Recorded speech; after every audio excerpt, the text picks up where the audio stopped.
time to start talking about best practice writing series. And welcome to number 3. Gail's going to kind of lead this, but first, while people are kind of coming in and settling down, if you want to use the chat and just tell me what if you guys are doing anything for spring break, let me know in the chat if you're doing something fun, if you're going somewhere. But if you're not, what are you looking forward to during spring break? If you have spring break coming up, just something that, even if you stay at home, get to read a book, get to drink coffee in peace, get to hang out with your dog, just something that you're looking forward to in your much deserved coming up spring break. Hopefully you have a couple days off, or if you're going somewhere, I would love to know that too. So that's kind of like a little icebreaker. If you would like to just put it in the chat.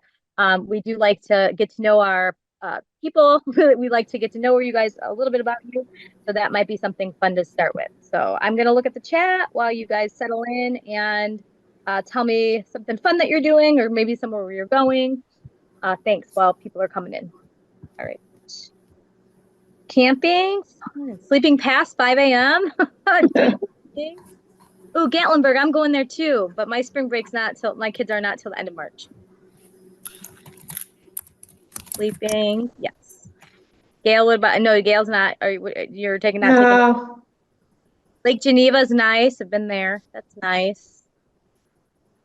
Finishing up CPR training, but you have to do it, right? Sometimes you have to get those things done that you just don't have time for, right? So that's kind of nice too. Well, thanks. Thanks for sharing. I'm excited. I've never been to Gatlinburg. I'm going there too. So, all right, Gail, I'm done. I'm done talking. I just wanted to kind of get it going. Hey, no problem. Okay, we're going to talk about eligibility, special considerations, and behavior today. So again, we all have to believe that all students can learn and achieve great things no matter what. And we all have to remember that all students are gen ed students first. So it's that tier 1 instruction that's really important. And we need to move from there. And we need to meet everyone's needs. So special ed is just about students that have special needs that they need in order to be successful in tier 1. So when you're talking about your IEPs, first of all, you need to make sure that you do it in the correct order. Like when we facilitate, we cannot hit and miss. We have to start at the beginning and go through the end. So basically, you're going to talk about present levels, goals, and services. And somehow you need to figure out how to stop people when they're talking about services and bring them back to the goals, if that's what you're doing, because it all kind of feeds off one another. You need to make sure that all those boxes are filled in so that you have all the required information in an IEP. And I know that sometimes it's a little repetitive, but I'm okay. You can cut and paste from your present levels into the present levels for your goals. You don't have to rewrite it. You have to put it in there, but it's okay to cut and paste from your present levels into your goals. Make sure that when you're writing your goals, that your kids can make progress on their goals. I mean, because everybody should want to say, woo, you made your goal. That was awesome. We're going to move on to something else.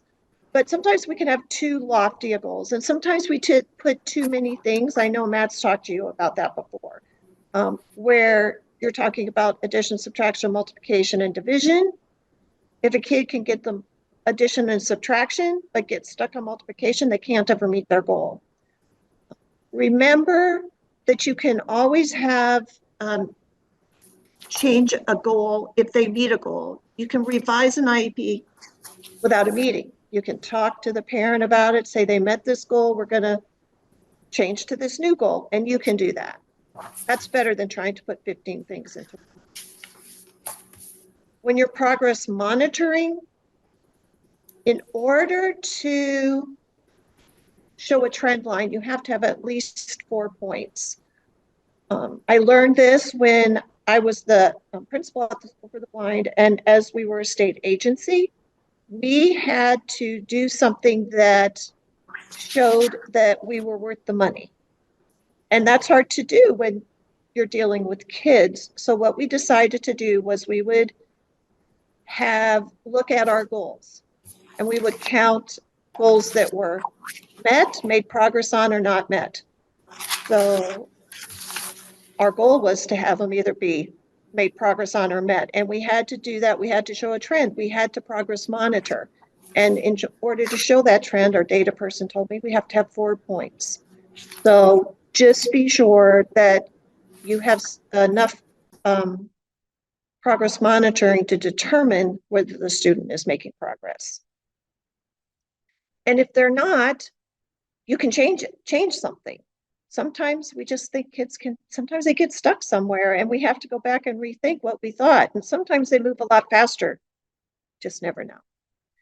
Make sure that any services and supports are outlined in your IEP and are agreed upon, and really try to have the parents involved in the whole IEP process, whether that's in person, whether that's on the phone, however you want to do it. Just be sure you kind of involve the parents in all of it.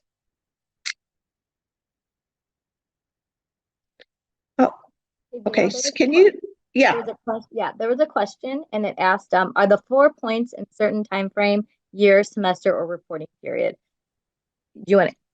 Well, so you have to have 4 points. Yes. Oh yeah, the 4 data points. Well, that should be every grading period, because you're going to want to do it enough that you can make changes if you need it. You don't want to go all the way to the end of the year and determine that the child isn't making progress. Now, the choice of once yearly, that only counts for transition goals. I think it says it used to say something about transition just yearly, but that's only for transition goals. You can't use yearly for any other goals. But typically for schools, in the school that I worked with, every 9 weeks, we'd have to do at least a data point in there. So it is hard to get 4 if you are only doing it, like Gail's saying, every 9 weeks, because then it's 9, 18, 20. It's like the whole year until you get, so then you won't have a trend line for a while, right, Gail? So you just right. And the other thing too about really wanting those trend lines, because especially for things like reading and math, things that are really important, if you need to have, if a kid needs extended school year, which is something that costs money, you need to have data to show that it is needed.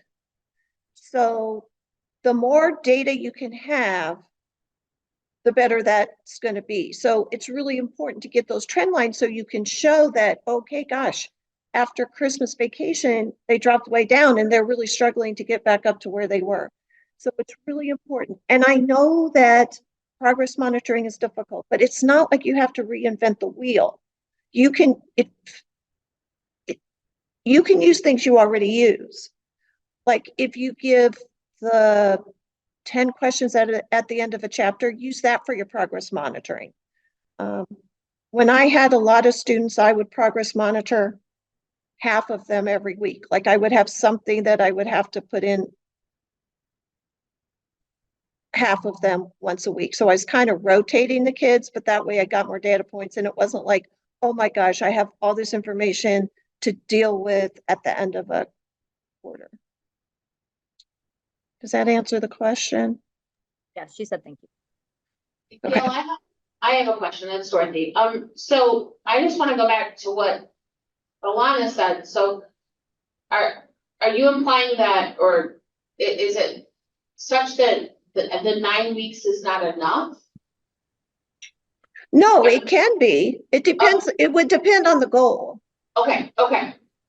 It for sure would depend on the goal, but you don't want to get the place where I've seen IEPs where there's just a straight line. You don't want to get to the end and not be able to see a trend line, because it may, it also depends on the span of your IEP, right? Because if you're starting now and it's going to go till next March, you have that summer and that other time in between, right? So, but you want to have enough information by the time that they leave school, so that when you come back, if they're like all kids, they've lost a little, but if they're struggling to get back up, you might want to think, this is problematic, right? And so you might be more diligent about how many times. But yeah, so it depends on those things too. And typically it says that you have to do that every 9 weeks, but some people take the data more frequently and put it on their own, as a teacher, we have to put it every 9 weeks. But I think Gail's saying maybe especially depending on the goals, to take it a little bit more if we can, to make sure that we can have those data lines. And also, it also depends on the subject. Like if you have a student that's really struggling with reading in particular, you might want to, and you think, oh, this kid, I might want to say needs extended school year, which is money. So you might want to be able to say to parents, to administrators, this kid really needs extended school year because my data shows. And so you have more data for that one than the other. So you can see the trend line, how it had gone up, dropped way down after Christmas, and it's not working its way back up. So, Okay. And so kid meets a goal, let's say second 9 weeks. I don't, whatever the reading goal, let's say, meets a goal second 9 weeks, but then third 9 weeks does not meet the goal. well, if a student meets the goal in the first 9 weeks and they've met that goal, then yay, say have a party and say woohoo. So then what you're going to do is you're going to say, I'm going to do a new goal. Okay. Okay. And maybe that goal isn't met, but you have talked to the parent, said, hey, they've met this goal. We're going to change it to this because this is what they need to work on next. And so your progress monitoring is going to be on the new goal, which they may not meet for a year instead of just 2 periods, maybe. Okay, makes sense. I just wanted to make sure I understood. Yeah. Is any other questions? I do. Okay. You're talking about the 4 data points. Is that, would I progress monitor 5 things in a 9-week period, but I take the average of those 5 things. Should I be listing those individually instead of averaging them? Because they're really only getting 1 data point for the 9 weeks that way. If I don't list them individually, right? Right. Well, it would depend on how you wrote the goal, but I know that statistically, in order to show a trend line, you have to have 4 points on a line to show. But if you're doing your progress monitoring in a different way, as long as you're showing whether they made progress or not, but you would have to have that other information to show how you got your average or whatever you did, right? Right. Yeah, they're having us do it in a spreadsheet and then put it into IEP. So, well, so then you do have it because you still have those. but I have it, but it's not where the parent can see it. So I know what I need to change. Well, and as long as the parent can see it, and as long as you have the information, and as long as the parent can tell whether they're improving or not. But if you have it all on a spreadsheet, you should be able to see whether a student is trending up or trending down. Right? Right. Yeah. Okay. So, and as long as you're in contact with the parent, they should know that too. Okay. Thank you. Yeah. So, eligibility, I think I don't know why this mess up with my headings. Okay. Eligibility, it does not define the student. It gives us information about the student. And sometimes what's hard is that it is the educational impact that drives eligibility. Like when you look in Article 7, it talks about how does this affect a student's educationally, which sometimes is difficult. Parents, I know, especially with autism, parents will want their kid to be autistic, but they're not, they are functioning in a classroom just the way everybody else is functioning. So it has to be the educational impact that's considered. And you have to then, and the psychs will help with this, to explaining the options and why they were rejected or considered. Does anybody have any questions about eligibility? And I also, one thing I will add is that I know there are parents that want to have a lot of disabilities, but it's kind of like once you have a disability, regardless of what it is, then the goal is how can we best meet your needs? There's no piece of paper, as you all know, that says, oh, look, your student has a specific learning disability. Here are all the services we can provide. And if you want anything else, you have to have a different disability category. That is not how it works. Everybody gets what they need once they've been identified as a student with a disability. Now, I also tell people that there are lots of parts of the IEP that don't apply, but you need to have your elevator speech about each thing as it comes up, even if you're projecting or not projecting in a meeting. Because when the parents get it printed out, it'll say, it lists everything, and I forget what it says. It says like not applicable or something like that. And parents often want to know why. They think you have forgotten to talk about something. So on the next couple of topics that we're going to talk about here, have your elevator speech. So for instance, if your student speaks English and that's their first language, say that. Your child does not have limited English, so we can skip over this and go on to the next thing. But don't just click it and go on to the next thing, because that's, parents sometimes think you're being not transparent. So when you do the limited English, you have to describe the student's needs related to their English, how good it is, what languages. It will ask you details about the WIDA and the WIDA access and assessments and the accommodation section. So it's pretty straightforward. It just has to be done. If you have a student who is blind or is deaf or hard of hearing, then you will have to, for students with blind and low vision, you have to fill out the forms for the NIMUS. They should pop up when you push yes. And what that does is it gives them access to materials from this national database, like basically our books, so many things. For the blind and low vision students, it is automatic. If they are identified as a student that is blind or has low vision, it is automatic. Now, I will tell you that for a student with a significant print disability, they also can qualify for NIMUS. However, there are more questions to answer. You would have to get help from your psychologist in order to answer the questions.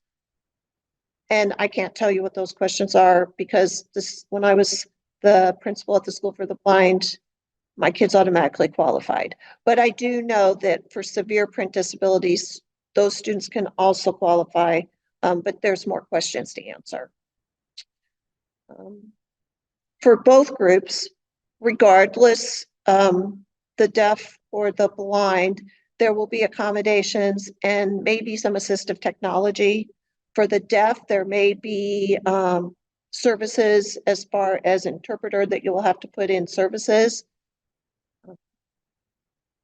Yeah, whatever they need. Some students may just need an accommodation.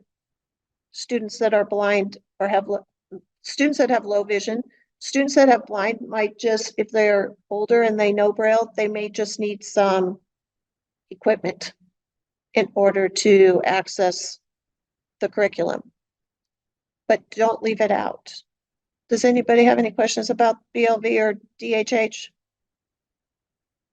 You should have somebody in your district who has the rights to NIMUS that actually puts kids in and gives them the information and teaches them how to access it, or you, if it's a small child. So I don't know, you would have to ask your special ed director who's in charge of NIMUS. but I'm sure there's not a lot of you that have blind students. Manifestations, our favorite thing. This, I will just say, first of all, that manifestations are going to happen after a student's been removed for 10 days. So on day 11, you have to have a manifestation. And every time they're sent out after that, for the rest of the year, you have to have a meeting, a case conference.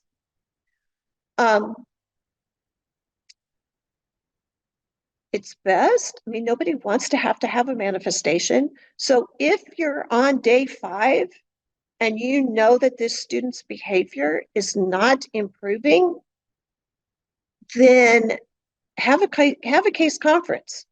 You don't have to call it a manifestation because it isn't, because it hasn't been 10 days, but you certainly can have a conference and talk about the behavior plan and what changes might be made or what's happening. Why is it happening? So you can have those conversations. You don't have to wait till day 10 is up and then you have to do it. Okay? If you see a problem, try to take care of it before you get to day 10. So use those days carefully. Is that okay? Everybody get that? I know nobody likes to have extra meetings and you're all hoping, but sometimes we have kids that just need extra help. So again, try to have a meeting before day 10 if you see that there's a problem. I have a question. Yep. When you say 10 days of removal, that would be like a suspension, right? Not just a removal from the room. No, and we'll talk about that in a minute. There are different categories of removals. Okay. But I'll tell, yeah. Okay, so is there a behavior of concern? And then you have to talk about the functional behavior assessment and developing the behavior intervention plan. And we'll talk about the functional behavior assessment review in a minute. So what do you need to know? What do you need to do? So a manifestation is an evaluative process that the case conference committee is going to answer two questions. Is it related to the student's disability? Or did you not implement the IEP with fidelity? So it's an evaluative process, and there is evaluation in there. The student's case conference committee, so no one can decide it by themselves. It has to be a committee. And the committee, as we all know, is determined by the parent, the teacher of record, a gen ed teacher, the PAR, and the student. And I would say if it's a middle school, elementary even, the student should be there. And if it's a direct result of the public agency's failure to implement the student's IEP. Now, sometimes I see behavior intervention plans that are really well written, but unless everybody is following it and monitoring it and teaching the skill, you're going to get dinged on this that you didn't implement it correctly. Everybody that needs to know what's going to happen and what needs to be done. And sometimes we're so glad, oh gosh, we got a great plan, but we forget to tell the bus driver, or we get to tell the gym teacher, and the kid will find your weakest link. So that is one thing that you need to look at. So removals. If you remove a kid for any part of the day, if you send them home at lunch, it's a day. You have to count it as a day. Unless for some reason, the IEP has determined if you have a student that you are only bringing to school for half a day, for whatever reason, they're going to work their way back in. It's a removal. Suspension, obviously, is a removal. But if you only suspend them for part of the day, it's a removal. It counts as a whole day. There are no half days in in removals.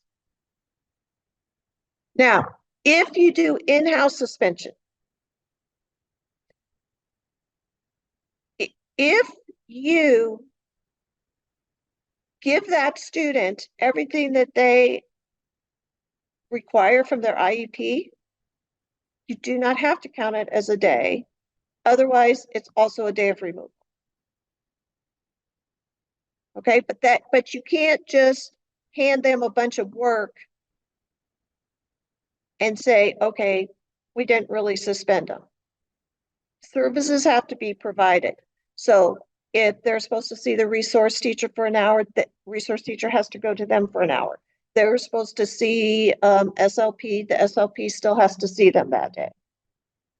So if you're going to do in-house, so if you just set them in a room and say, be quiet and have a nice day, that is a removal and you have to count that as a day. Does that answer your question, Rebecca? Yeah, we have a couple kiddos with extreme behaviors, and a lot of times we use the word removal for when we have to remove them from the classroom setting until they reset, and sometimes it can take up to an hour. And so I just wasn't sure if that counted as a removal or if we were talking about removal from the school completely. No, because so I'm sure that you are removing them pursuant to your IEP that you have written about whatever needs to be done for behavior. Mhm. And as long as you're following that. Now, if you keep having to do that, then you might want to go back and revisit what your plan is to see if you can get them, because obviously our goal is to have kids in class in a seat learning. So you might, if you're having to take them out all the time, you might want to relook at that, but as long as it's part of what you have determined, that is not. Yep. So, but know that parents are counting the days.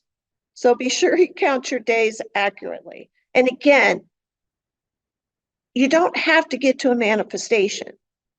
If a student, like I said before, if you have a student that is, you send out 5-6 days and you think whatever we're doing isn't working, so you have a meeting, you talk about that behavior plan, you bring all your data, you got to have your data, and you make a new plan, maybe it works. And so, yes, they had 5 days, but they don't have 10. Because if you get to day 10 and you have to have that conference on day 11, and then on day 12, and then on day 13, sometimes you don't have enough time to really get things to work, right? Because it's happening so quickly. But if you do it at day 5 and try to work on a plan differently, it gives you a little more time to get it to work and to tweak it. So I would just really think about that.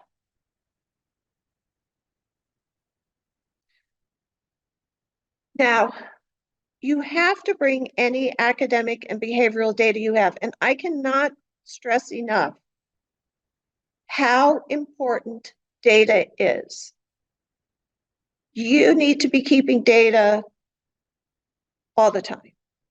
I know it sounds tedious, but it will absolutely, you will be so glad you did. And I'm talking about data, not just academic, but behavior. And I'm talking about some detail. Like, it doesn't have to be pretty. It can be your notes. It just has to be written. Like, what time of day? What have you done to change the behavior? What time of day? What day of the week? What subject are you talking about? Is it in unstructured time? What have you done? Have you done proximity? Have you moved desks? Did it work? Did it work for 1 day? Not for 3 days? Then it didn't work anymore. As many kinds of observational things as you can think of, bring that data, because it is so important because there will be times, it's like when I get a little further, where a parent can tell you, you cannot do a functional behavior assessment. You cannot get new data. So then what you have to do is you have to use data that you already have. And so if you can pull out what you've been keeping, that will help you 110%. If you have it, because that's data that's already existing and you can use that. But that's why you have to have it in writing and available. I'll probably say it again because it's so important.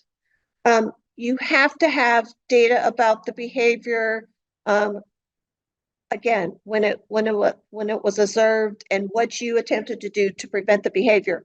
So when you go to that manifestation, like if you know what your behavior plan was, what did you do? How did you try to stop the behavior? What skills have you tried to teach? Because again, behavior is like math or reading. It's skills kids don't have. And we need to teach them something else. And I know it's hard and we have to do it every single day for some kids.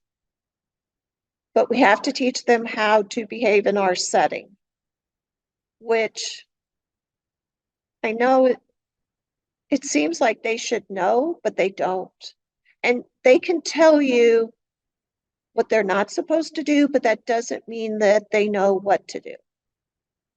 One Because thing that I do at the beginning of a behavior, I just hit on my phone, I just hit screenshot. And then when the behavior is over, I hit screenshot again because that gives me the start time, the stop time, and I know exactly how long it lasted. that is awesome. That's a really good idea. I That's mean, a real, and it's real easy because you've got it close by, so you instantly know, and then that way you can say, "Hey, it happened 6 times in 60 minutes or whatever." that is a really good, I'm gonna have to remember that. That's a really good idea. So yeah, sometimes like we have phones and we don't always use them to our advantage. Wow, that's a really good idea. Yeah. Thanks for sharing. Thank you for allowing it. So these are the questions that you have to answer. Was it caused by or had direct and substantial relationship to the student's disability? Is that why they did whatever they did? Or were you not doing what you were supposed to do and following the IEP? Not you, but the school. Because oftentimes it isn't the teacher of record, it's somebody else that you suddenly realize didn't know. Or somebody else that knew, but just didn't want to do it. That's another issue. So you need to know what happened. You need to understand the characteristics of the student's disability. You need to know the history. And you need to think about, are there any other, could it be a different disability? You have to review your implementation. And if there is a BIP, sometimes it's a kid that doesn't have a BIP. Then maybe you need to make one. But was it followed with fidelity? And was it appropriate? Now, because we're trying to teach a behavior, sometimes it doesn't have to be the teacher of record. Find the person that can best understand, like maybe best understands the student or the student trusts to teach a behavior. Yeah, you can determine that. Maybe it's the gym teacher, maybe it's the teacher from last year, maybe it's the art teacher. Somebody that the student trusts that you can teach them a replacement behavior for whatever they're doing.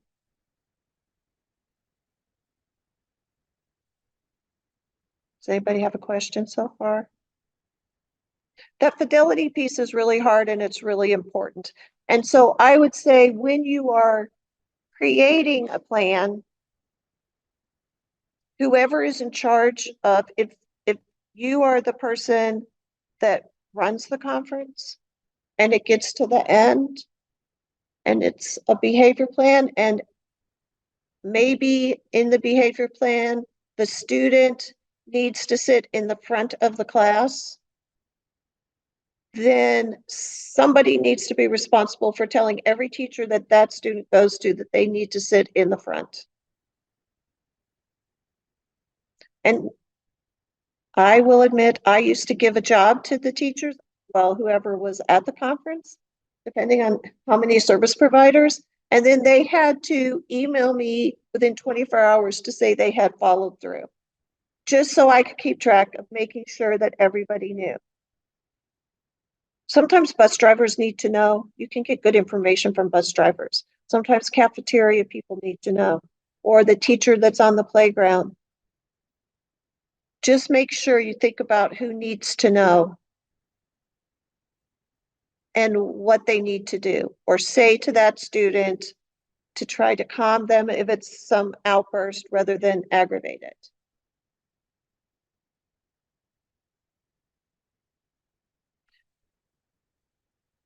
Sometimes it is related to their disability, so you can answer that and you don't have to, and then you go from there. It was related to their disability, but at the same time, even if it is, you still have to figure out a way to put something in place so that child learns whatever they're missing.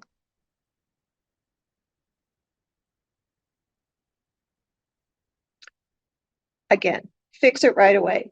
Identify where the failure occurred and take steps to remedy. Now, sometimes it's easier said than done, I understand. And if there's any administrators here, it often falls to them if it's a person that is not following through. Do we have any administrators?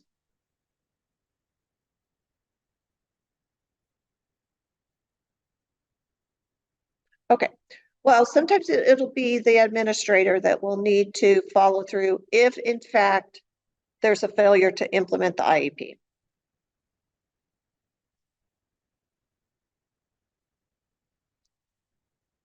If you need to, you might need to conduct an FBA, but here's where a parent can tell you they're not going to allow you to do an assessment. But you can use existing data. Okay, you can use existing data. This is why it's so important. And it's not just your existing data. I would have, I mean, you don't want to be stuck thinking, oh, I'll just run and ask the music teacher because I know they had issues in music. You want to have all that information before you walk into the meeting. So if you have does anybody have a short, like, couple questions that they ask other teachers before they go into meetings about behaviors or how they collect information? How do you collect information? Anybody? We have a shared spreadsheet that we use for to make it that automatically makes a scatter plot. Awesome. Okay, so how often do people use it all the time? Yes, it Or has to be filled out. It's there's a time slot for every 15 minutes of the day. And then we just all have it pulled up on our screens during the day, and then we just track incidences. And then we have it broken into columns for like physical aggression, leaves area, work refusal, vocal disruption, and then if we have to remove or displacement of property. And then at the end, it just makes a nice little pretty scatter plot for us. And do you keep this like weekly, daily, month? I mean, it goes by week. So we track daily, but the plot is made by week. okay, that's a great idea. Does anybody else have a way that they keep track of data across multiple people? That's awesome, Rebecca. That's great. The Google Docs so that everybody can see everything in real time. Great. Okay, but I do have Forms. so So Rebecca, Emily said Google Forms too. does everybody, when you have those different categories, does everyone know exactly what to look for? The same thing Yeah, so we have meetings where we get together with everyone who has access to them that's tracking. And we just make sure that everyone understands like what the tally marks mean. If it lasts more than 15 minutes, how we track that so that it doesn't look like it's happening. If the same situation is happening more than 15 minutes, we want to make sure we understand that versus a different thing happening every 15 minutes. And then there's a note column at the bottom of each day where we can very specifically explain the situation, what happened, what they were doing to try to resolve the issue, and things like that. That's awesome. Does anybody have anything else? I know the rest of you must have some way to collect data for behaviors. I saw ABC and Google Forms in the chat. So they use Glenda uses an ABC chart, and then there's Mhm. Google Forms. Oh. Yeah. That's good. And Rebecca, anything I have, so that's awesome, Rebecca. Yeah. It's fantastic. yeah, because that would serve you well. Because again, if a parent would tell you no, they are not going to sign for a new assessment, you can use that information and you would have a ton of information that you then would not have to go and try to recreate. And again, when you're dealing with behaviors, it's best to get the information in the moment so that you have that information, because you don't want to have to start and try to collect stuff from now when you know information. So you can't just keep it in your head.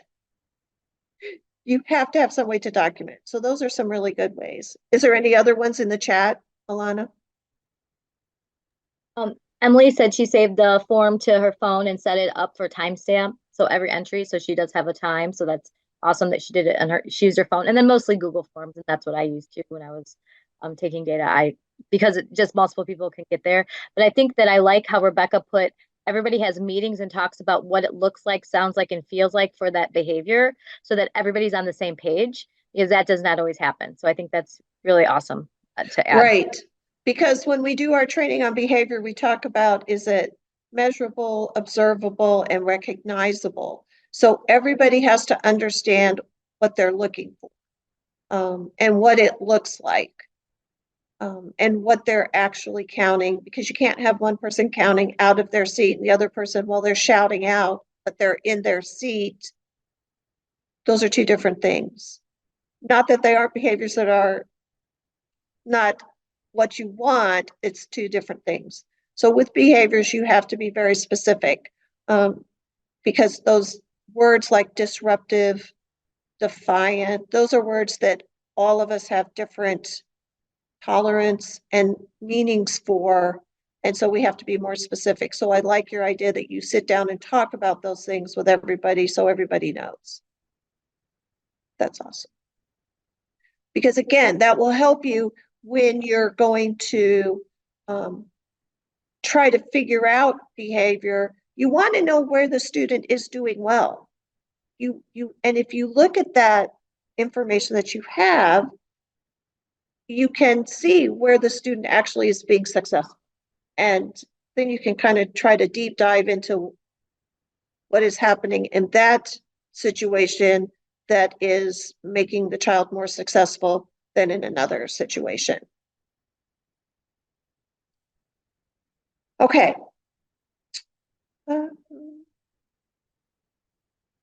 Now, if it's determined that it wasn't their disability and that wasn't the ineffective, like you had the lack of fidelity, you can discipline a student like you would any other student. But that said, they still have an IEP, so they still need to be able to participate in the gen ed. They need to still work towards progress on their goals, which includes their behavior goal. And if appropriate, if the parent agrees, you might want to do another FBA, or you can at least modify the behavior intervention plan. because you don't want it to reoccur. Because again, after day 10, you have to do it every time. It doesn't reboot until the following year as far as days. So it's not like you get to day 10, you have a meeting and you start at day 1 again. So if a student gets day 10 in November, you have to have a meeting every time they're suspended all the way through the end of the school year.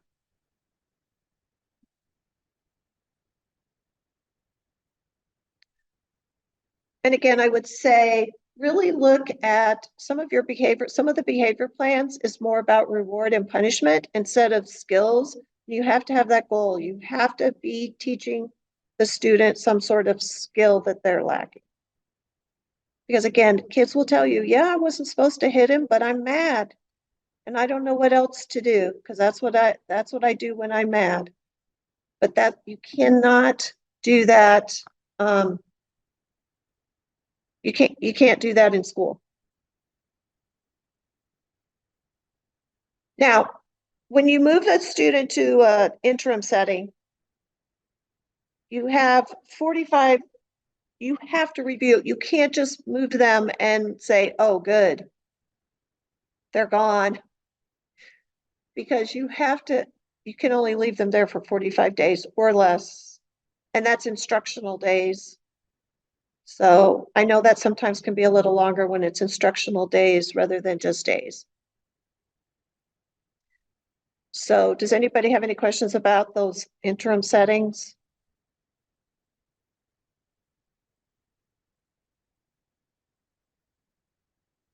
Does anybody have any questions in the chat, Alana? They were just no, people were just talking to each other, sharing resources and asking a couple questions, which is wonderful. But not Good. about what you were just talking about here, but yes. Okay.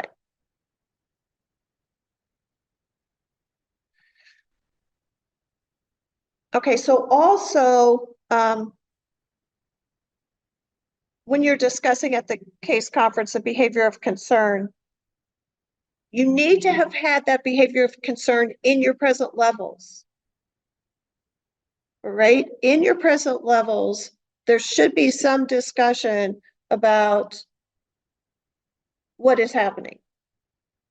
That the student is or isn't behaving, where they're not behaving in the present levels. Because when you go to write a goal, I've seen all of a sudden there's a behavior goal. There was no mention of any behaviors in the present levels.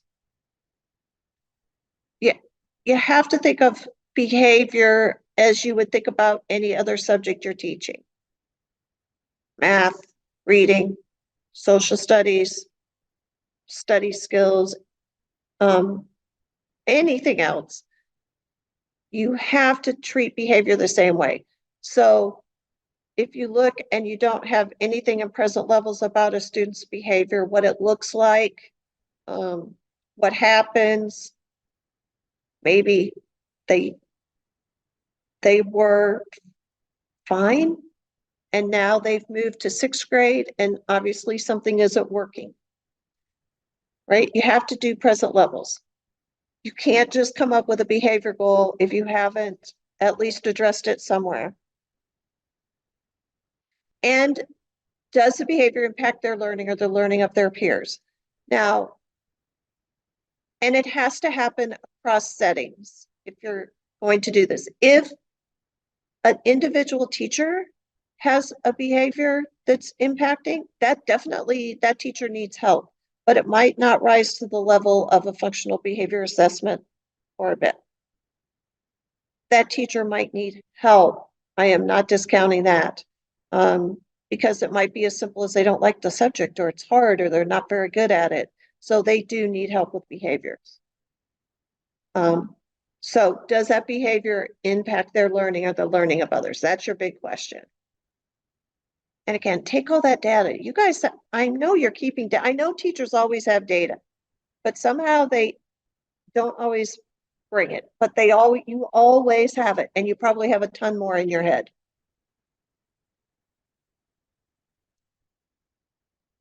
If you determine that the behavior does not impede the learning, you still need to document it and you still need to write why. Because again, when you look at this and you go back, so say the next year's teacher is struggling, they can see, well, they talked about this and this is what happened and this is what was documented. But now this is really making them struggle with learning.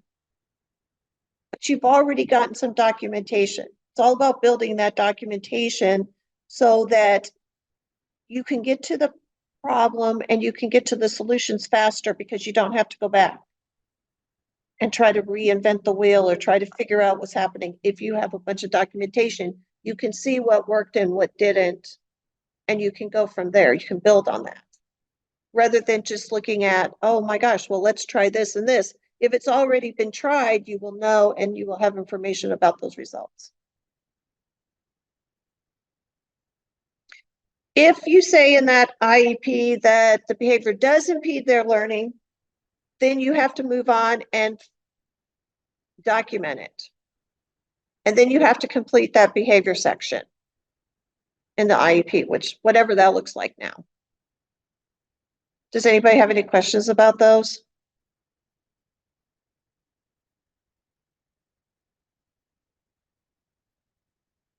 Okay, because I think if you say, yes, it does impede, it opens up a whole bunch of more boxes.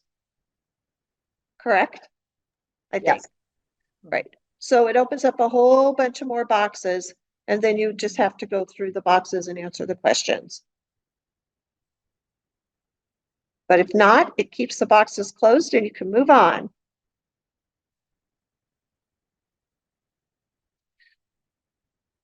So once you get there, you can ask, do you need a new or do you need a functional behavior assessment? Again, that's an assessment, so a parent can say no. So that, or maybe you say, do we just need to look at the new data we have, or can we just go on what we already have existing?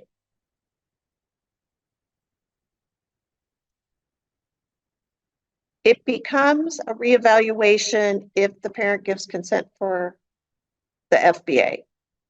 So it's a reevaluation as far as what kind of the box about testing. Yes, you are going to look for more information. You're going to reevaluate. If you are reviewing existing data, like I said, I don't care if you come to those meetings with a ton of paper. Bring it all with you so that you have it so you can work on it right there as you're doing it. And you need to talk about when you're going to meet again to review the outcome.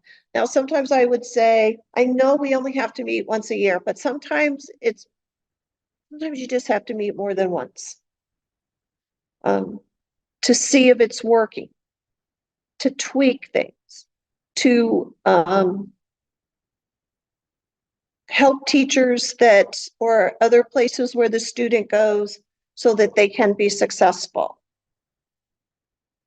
Sometimes with behaviors, well, even for other things, you don't know what's going to work and not work. So you might want to meet again. Maybe you're going to have a meeting with, like, change something without a big meeting. You're going to review it. You can do that. You can talk about it. But just try to think about how long are you going to give it? Maybe you're only going to give it a grading period, and then you're going to come back and say, is this working? Is it not? But I would think about that sometimes, because sometimes in behaviors, the faster you can tweak and the faster you can work on it, the better off it is for everybody. So you don't have to go the whole year. And sometimes you can say it, but if you actually put it as the ending date for your IEP, that will force you to meet again and keep that data.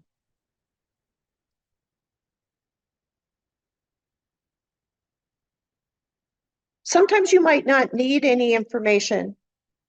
You might not need a new functional behavior assessment. You can just still tweak the behavior plan. If you think something isn't working, you can tweak it. Or maybe it's working and you just need to move on to a different behavior. Because what I would say is most kids have multiple behaviors. It's not just one thing. So if you think about what would be life-changing, if I could get the kid to do this, self-advocate, communicate,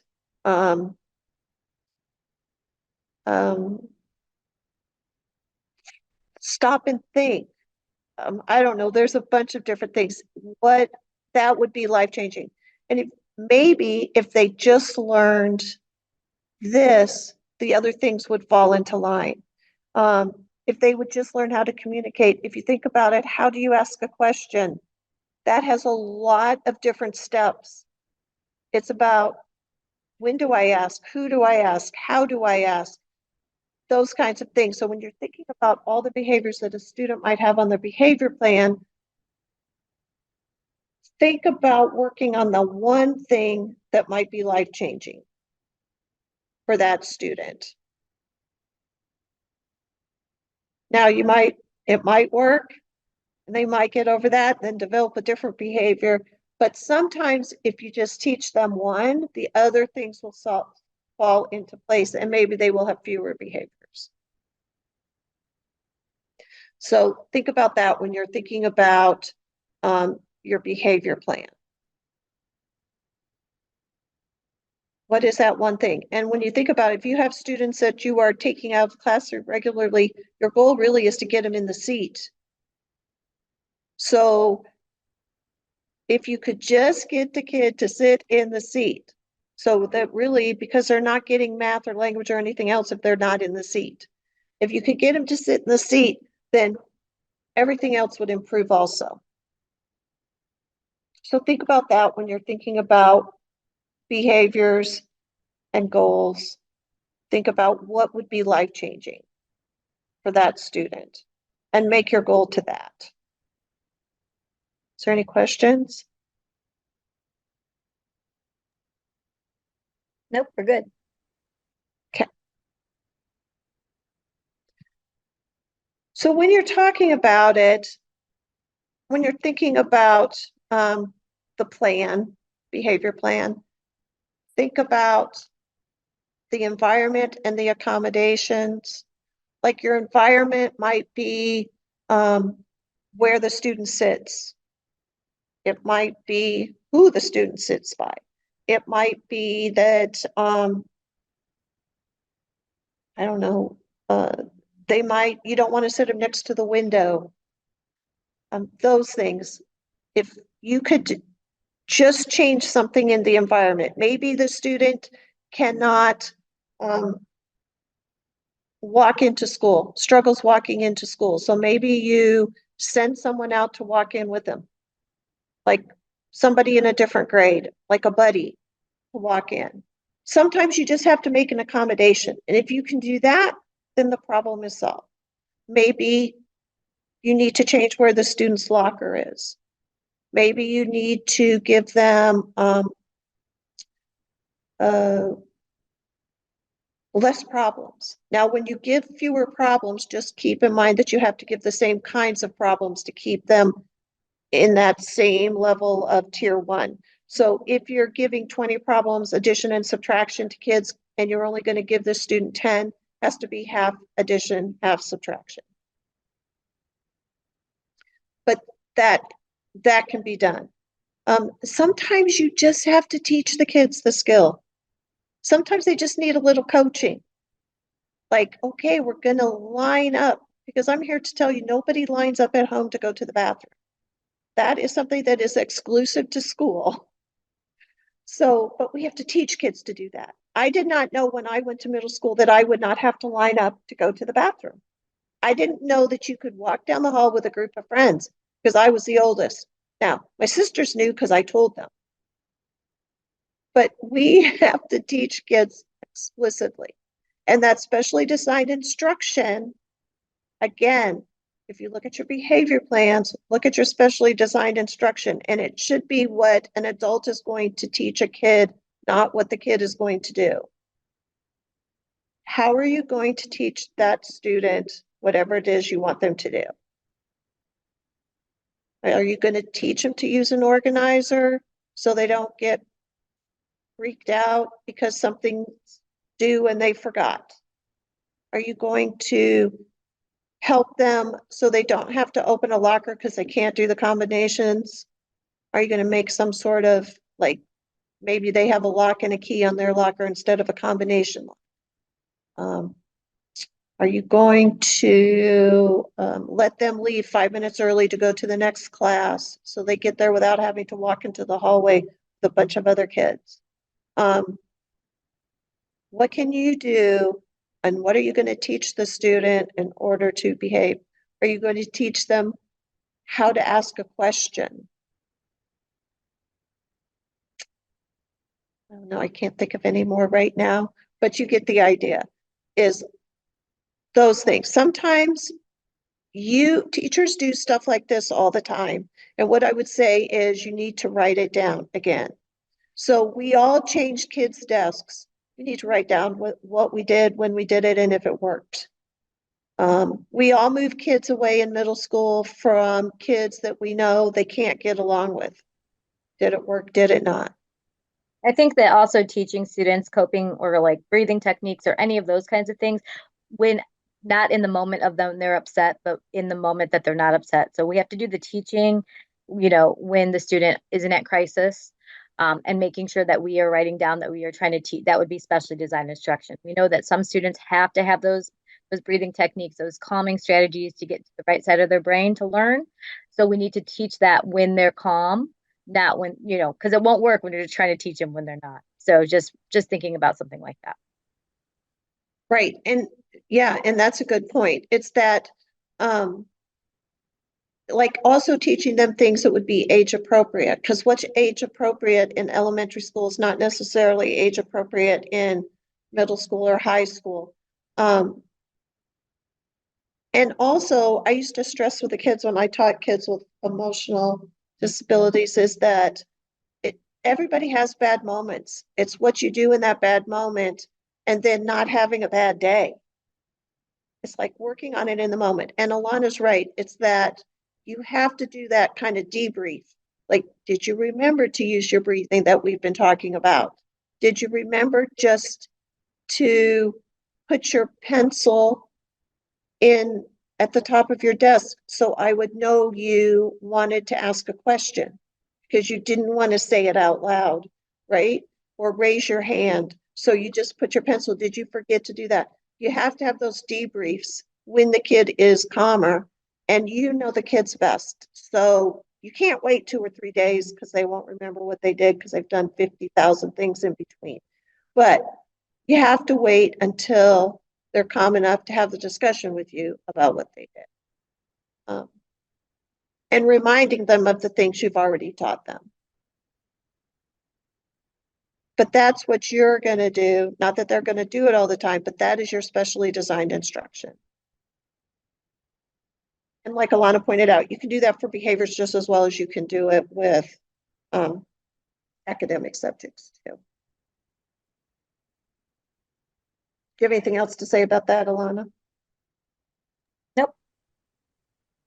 Yeah, Alana's really good if you have questions about specially designed instruction. So again, here's where you have to focus it down. What is the behavior of concern? You have to be specific. It can't be those broad, they're disruptive. Because everybody in the school chat has different levels of tolerance. When teachers would come to me and say, this kid is driving me crazy, they're so disruptive. And I'd say, what do they do? Well, they tap their pencil incessantly. And I was thinking, well, that would be a great day for me if a kid just tapped their pencil. I'm thinking they've cleared your desk and have a chair over their head. So you have to narrow it down. You have to ask those specific questions about really what is the behavior. What does, I think Rebecca pointed out, what does it look like? Would I know it the minute I walked into the room? Now, the function of the behavior is harder. This is where, when you're doing a functional behavior assessment, you need a team. And that team needs to talk about the behaviors. Because if I walked into a geometry class and I just started clowning and everybody's laughing at me. And the teacher says, Gail, I'm sending you out because you're just clowning, trying to get everybody's attention. So you just leave this classroom and go work in the office.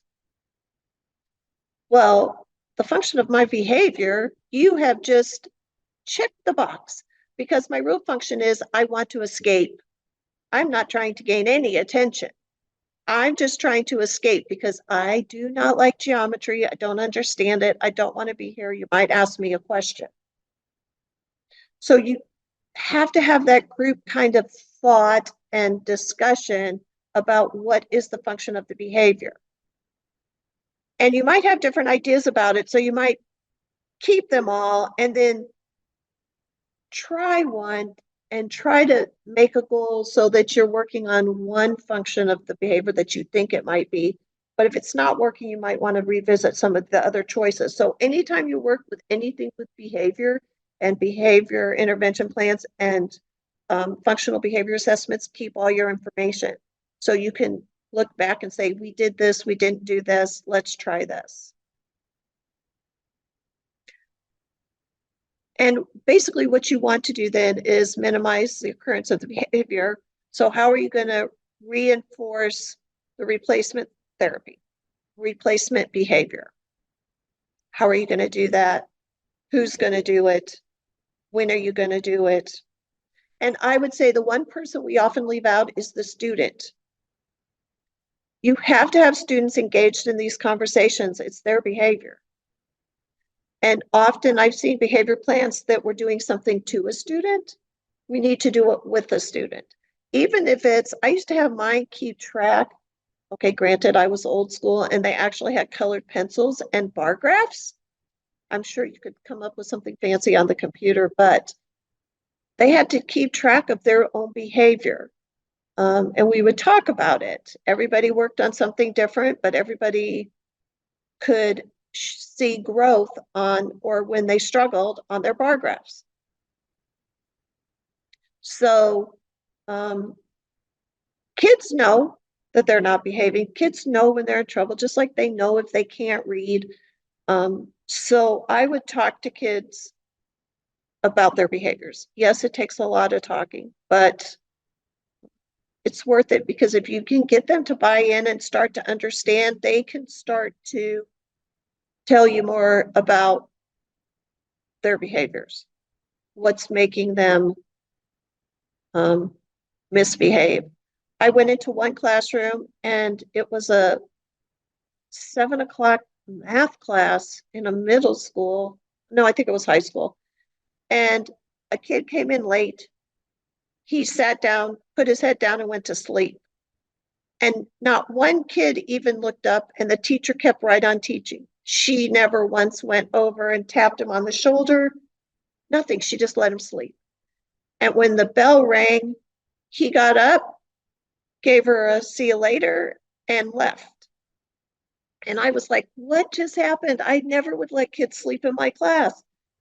And so I asked her, why did you let that kid sleep? And she said, well, he used to come in and I would keep waking him up, and then he would leave, and he would, by the middle of the day, he would be getting sent out of classes because he was just not behaving, disruptive. And he, by the end of the day, some days he was, suspended. Other days he just barely made it through.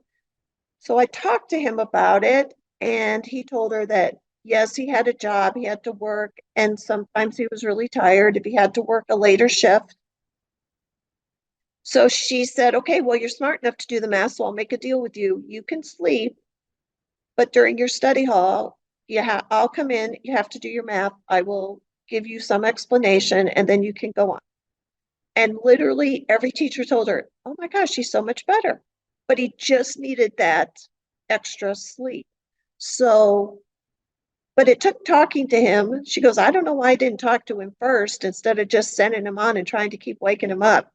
But again, talk to kids. Have them help you figure out why their behaviors are occurring. They probably know a lot more than they'll tell somebody. They'll tell whoever they feel is their safe person. So you have to figure out again, what skills do they need to learn? What will be most life-changing? Put those accommodations in, and then who's going to be responsible? If they need training, they need training. It might be as easy as telling the lunch lady that when the student with autism is going through the line and she says hello and they either don't answer or they don't look at the lunch lady and answer, you cannot make them make eye contact with you. You have to just say, well, have a nice day and let it go, because otherwise it just digresses. So if you need to tell the lunch lady, you need to explain and do a little training with the lunch people. If it's something that you need to talk to the bus drivers about, do that. So make sure you know who's going to be responsible for doing those things and that they're all trained to do it. All right. Does anybody have any questions? I also wanted to say that we do have a behavior, and Gail's and Elisa, another colleague, are part of it, but they do have just a behavior intervention plan and FBA training just focused on that, because that could be a whole day talking about that specifically. So if anybody needs more, then this is just kind of a brief overlay, but there are. So just so you guys know. Right. So some teachers Yeah. have to do more and some have to do less. Yes, and then the Padlet with the updated slides are the updated slides in that Padlet yet, Gail? That was what I was wondering. I I'm think not they sure. are. I think they are. Okay, I can check too. But also know that the recording, like when you get the recording for this, you get the series. So you're going to just keep adding until we're done. Yeah, so that's what I wasn't sure if the slides were already in there. I don't know. But does We'll anybody check have one. any questions about eligibility? Those little elevator speeches you need about things. The other place that I know we didn't put on here that you also need to have an elevator speech on are if you have a K1, 2 early, you don't have those testing questions. So say that. Also for all the kids until they do transition, say, hey, we're not going to do a transition because that's going to be talked about when they're, well, whatever you're going to say. And even that last page, that summary of performance, say, hey, we don't have to do this till they're done with K-12. So just think about the different parts of the IEP that you don't talk about. Have your short speech. Your student has vision and hearing. We're going to skip this piece. I'm going to stop the recording now, and then I'm going to ask anybody if they want to unmute. I think we did have some questions maybe in the Okay. chat.